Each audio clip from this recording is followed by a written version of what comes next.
How to remove blocked contacts from WhatsApp. Hey everybody, welcome back to our channel. In this video I'm going to guide you on how you can remove your blocked contacts from WhatsApp, so make sure to watch the video till the very end.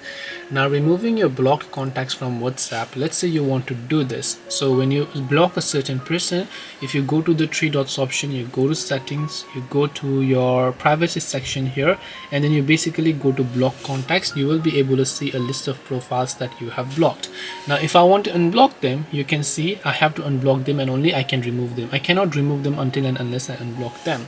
Unfortunately, you can't do this, or you can't remove blocked contacts on WhatsApp unless you choose to unblock them, because you might say that you don't want to see that person's number in your block list also anymore after you block them. That's truly not going to be the case, because what if you decide to unblock later on and then you don't find their number? WhatsApp cannot work based on your emotions and based on human emotions, because there has to be a record for everything.